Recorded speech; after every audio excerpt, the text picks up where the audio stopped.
Olá, alunos! Vamos para a nossa aula de gestão emocional e postura profissional no ambiente técnico. Talvez você possa pensar, postura profissional e gestão emocional, o que tem a ver? Muitas das vezes que nós estamos vendo hoje em escritórios, em trabalho em equipe, vemos como que a gestão emocional minha, das minhas emoções, está interferindo em como eu tenho postura dentro com os colegas, dentro com as empresas. Às vezes eu estouro, ou aquele vulvo, surto dentro do trabalho. E esse surtar pode ser grande, médio ou pequenos surtos. E isso pode vir com a parte de gestão emocional do deboche, com fundo degenerativo, que a gente vai debochar dos outros, brincadeiras que não são boas para o ambiente de trabalho ou são demasiadas, porque eu quero, às vezes, dar um toque na pessoa e fico brincando e aquilo não dá certo para mim. A minha postura quanto à fala, como eu resolvo os problemas, como eu culpo as pessoas. Então, a gente precisa olhar muito quando a gente está fazendo a parte emocional. E tudo isso é sim interferência emocional dentro da nossa gestão e postura. E por que a gente tem que observar isso em ambientes técnicos? Porque a gente tem alto nível de responsabilidade. Todos vocês que já atuam na área ou já vão começar na área, já começaram a entender a responsabilidade técnica que vocês têm. Muitos de vocês vão trabalhar não só com processos, entregas, mas vidas que estão dentro do trabalho, que vão importar na gestão de como você faz. Exigem tomada de decisão rápida. Muito do nosso dia a dia nós precisamos decidir coisas rapidamente para a melhora. Quando a gente não faz isso, a gente precisa entender o que está me bagunçando a mente. Basicamente isso. Às vezes, tomada de decisão depende de se você consegue olhar os quadros, os frames, todos lado a lado, e você tomar a decisão rápida de analisar todos eles juntos para a melhor decisão naquele momento. Envolvem riscos operacionais. Quando eu não estou bem emocionalmente, eu não consigo estar bem para as outras pessoas e isso pode gerar riscos operacionais. Como eu falei, uma pessoa que depende de outra para segurar uma corda, por exemplo, e essa corda é uma corda que está segurando a sua vida, e essa pessoa talvez está pensando em outras coisas que são os problemas dela, emocionais, ou elas não está bem, pode gerar um problema operacional. E dependem também de convivência com diferentes perfis. Às vezes eu não estou bem nem lidando comigo mesmo, minha gestão emocional. E aí tem outras pessoas que também estão mal emocionalmente em volta de mim. E aí a gente se acha no trabalho. E a convivência pode ter problemas. Pessoas precisam de ajustes. Toda pessoa, todo relacionamento, seja profissional, seja pessoal, vai precisar passar por ajustes de relacionamento. Eu entender até onde é o meu limite com você, você entender até onde é o seu limite comigo, aonde nós vamos poder ocupar os nossos espaços, como eu vou falar com você, o que você não gosta, o que você acha que é desrespeito, o que eu acho que é desrespeito, ajustar isso, como a gente pode estar no mesmo ambiente convivendo bem, porque no final a gente não vai gostar 100% de todo mundo. Não existe isso, eu não vou gostar 100% de todas as pessoas. Mas eu preciso saber como eu convivo com as pessoas, porque, de novo, pessoal, a gente está falando do âmbito profissional. Lembra que eu falei que a profissão é importante na nossa vida? Porque é aqui que a gente passa grande parte do nosso trabalho, grande parte do tempo é trabalhando. Se você trabalha 8 horas por dia, no mínimo, às vezes você trabalha até mais que isso. Olha quanto tempo da sua vida, todos os dias da sua vida, você vai passar trabalhando. E se você vai passar trabalhando, você vai passar interagindo com pessoas e essas pessoas vão ver essa postura profissional.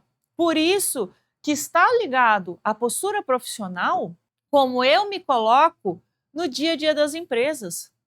E conviver com as pessoas de diferentes perfis, que também podem estar emocionalmente mal perto de mim é muito importante dentro da nossa postura profissional, porque no final o trabalho tem que ser feito e você precisa gerir o seu emocional e a sua vida e o seu trabalho para a entrega disso. E o trabalho também nas áreas de vocês requerem precisão.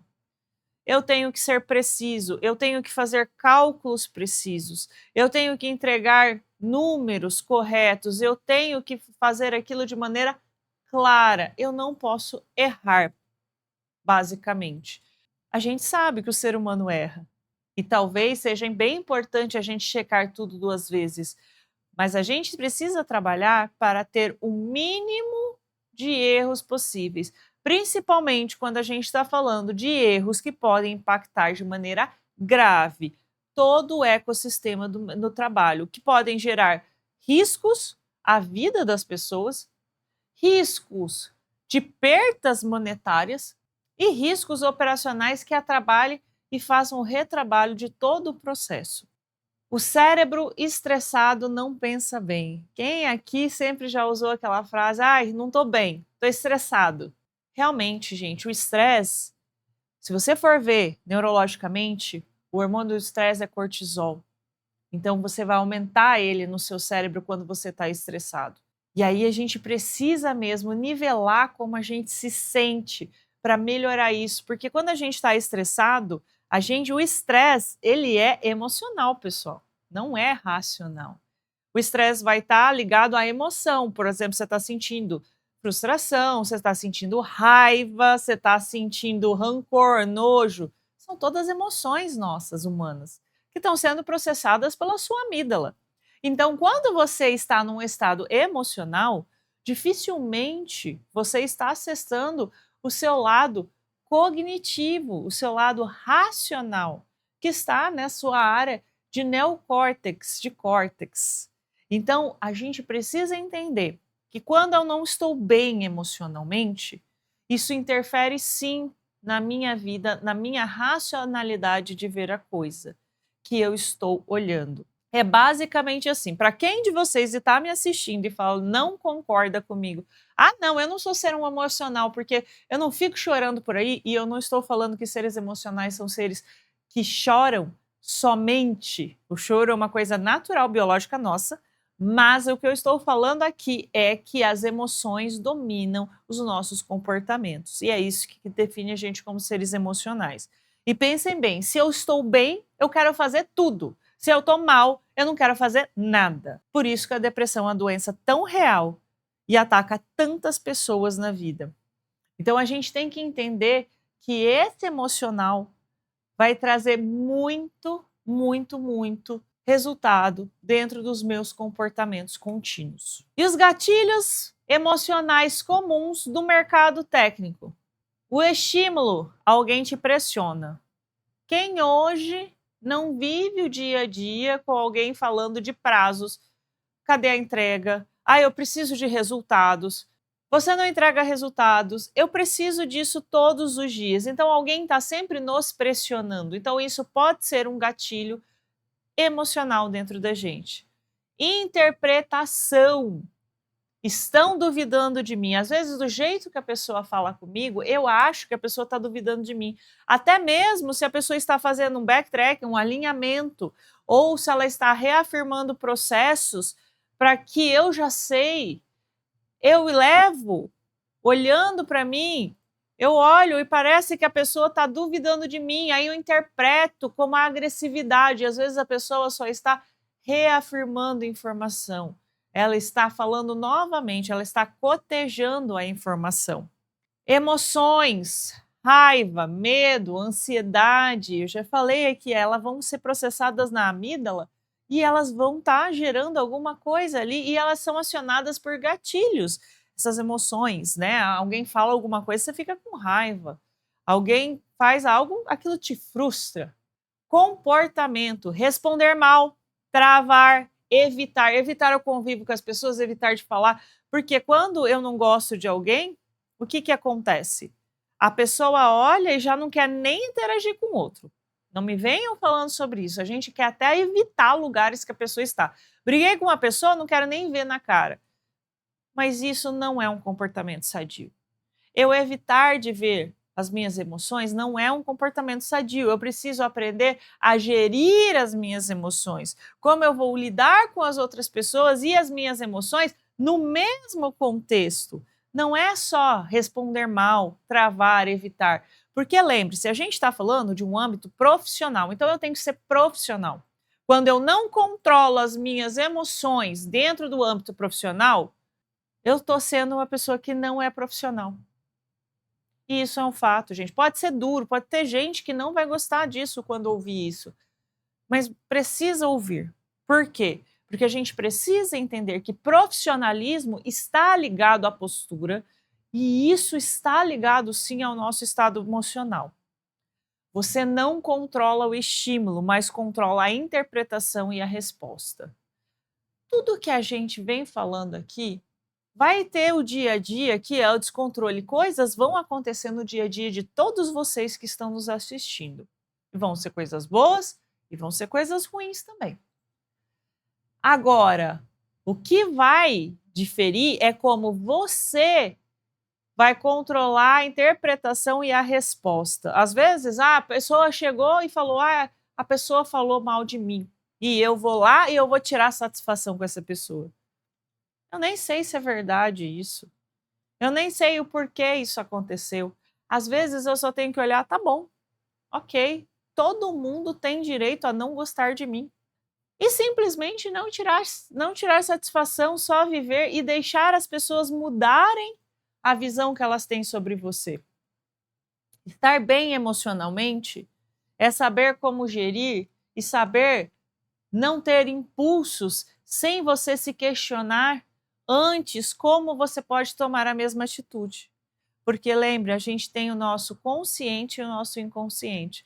E o nosso inconsciente cerebral, ele domina muito mais que o nosso consciente. O nosso consciente é o quê?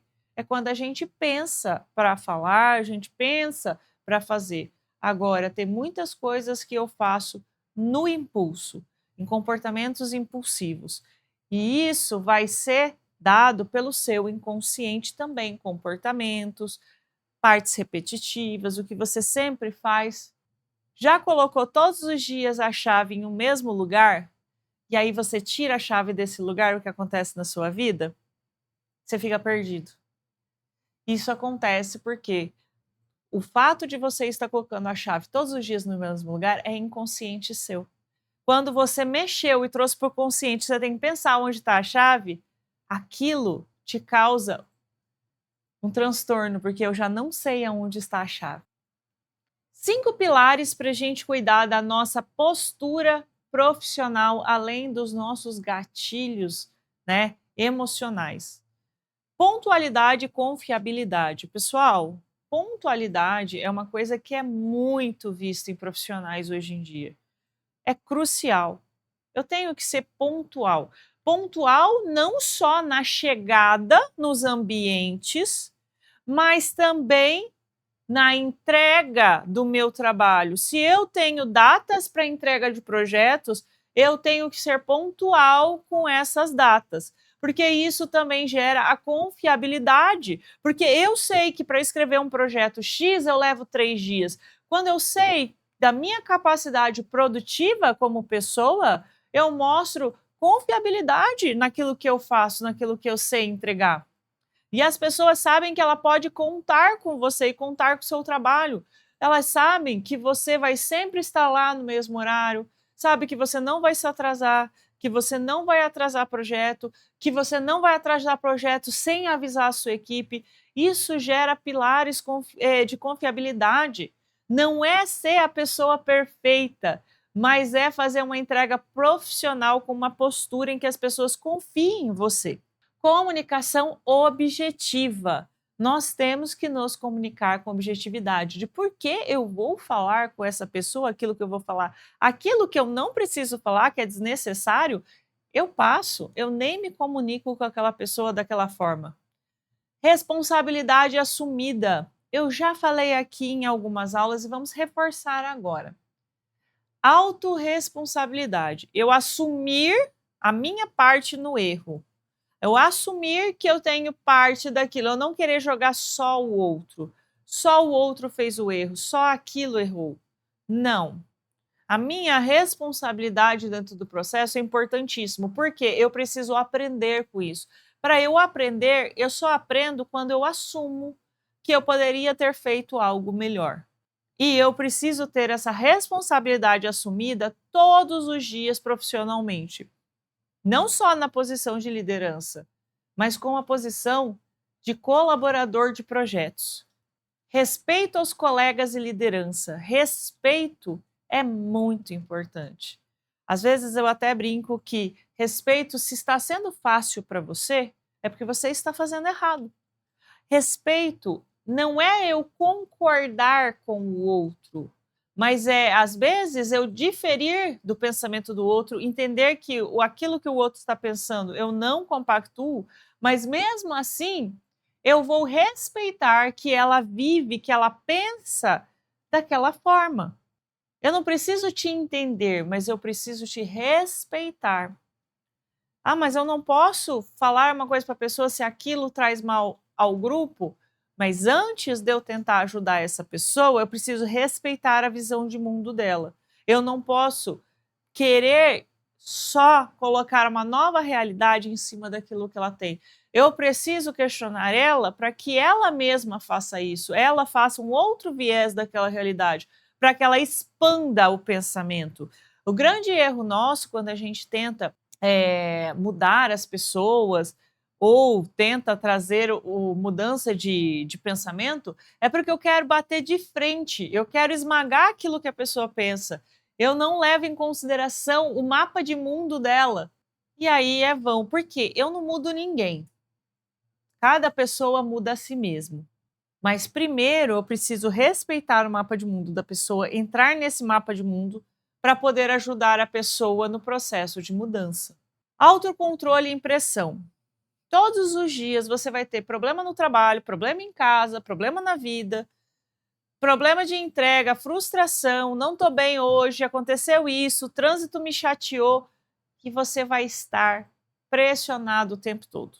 Contas, dia a dia agitado, falta de tempo, cansaço físico, cansaço mental, e isso cada dia mais vai piorando, porque às vezes você está lá, principalmente em épocas de finais de ano, você pode perceber que muitas pessoas estão muito estressadas no final do ano por razão da carga que carrega no ano inteiro. O autocontrole e pressão é imprescindível para você, porque vai chegando um momento que realmente nós precisamos descansar, para que a gente realmente descanse a mente, descanse o corpo, que volte novamente renovados. Mas para isso, eu preciso entender os meus limites, onde eu estou, se eu estou bem, se eu estou bravo, se eu estou chateado, se eu estou bom. E eu preciso saber qual é o momento e o que eu vou fazer para regular isso no meu dia a dia. E nós temos esse estudo de caso que a gente vai fazer com vocês de novo, como a gente já fez em outras aulas aqui.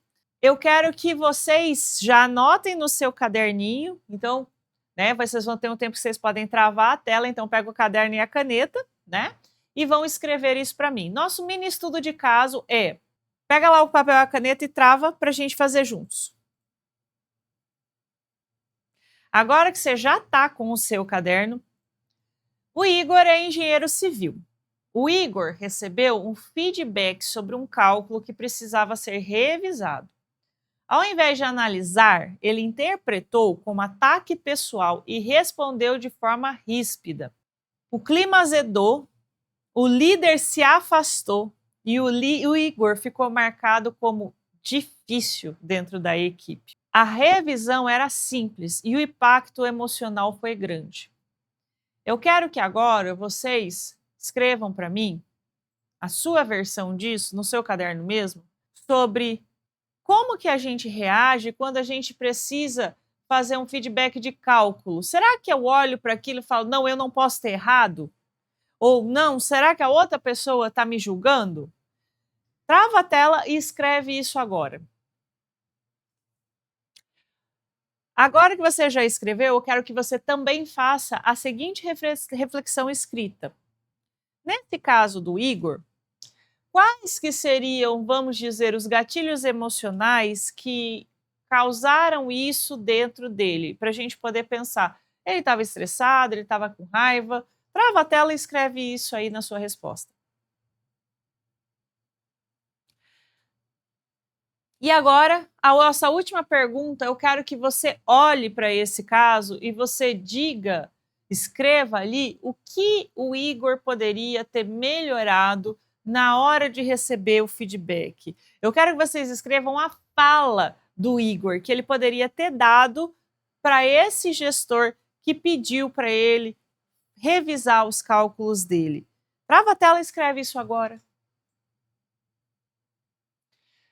E agora, a gente continuando um pouquinho, a gente vai fazer o nosso checklist de aula.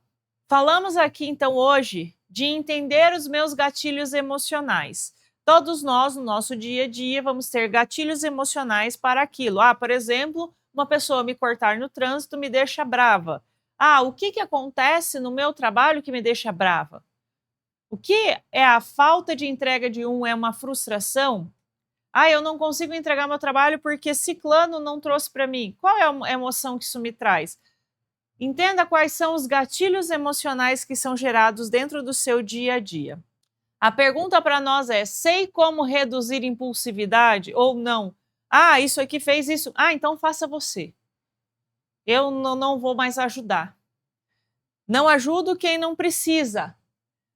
Essas reações impulsivas, que a gente não quer chamar de impulsividade, sei o que significa postura profissional? Eu tenho me colocado como um profissional de verdade? Ou eu só tenho falado que eu sou um profissional, que eu vou cuidar da entrega, mas eu tenho brigado com todo mundo no escritório, eu tenho deixado as pessoas irritadas, eu não sei esperar, eu não sei entender o momento do outro. E eu consigo diferenciar emoção de comportamento? Isso fica claro para você hoje em dia? Qual é a diferença dos dois? E quando você está tendo uma emoção e quando você está tendo um comportamento? E a gente vai para o nosso estudo de caso, que vai o anexo no PDF, com as nossas perguntinhas para o fórum. Nosso estudo de caso desse vai ser o estagiário que se descontrolou na reunião. O Rafael apresentou uma etapa do projeto e o coordenador questionou um dado técnico. O Rafael interpretou como ataque pessoal, gaguejou, ficou vermelho, retrucou e saiu da reunião. Depois, ao revisar o caso, percebeu que a pergunta era legítima. O problema não era o dado, era a gestão emocional. Veja as perguntinhas ligadas a esse estudo de caso e responda e interaja com seus colegas dentro do fórum. E nós também vamos ter a nossa atividade de fim de aula no PDF em anexo para vocês fazerem o seu plano de gestão emocional. E eu espero vocês aqui para a próxima aula.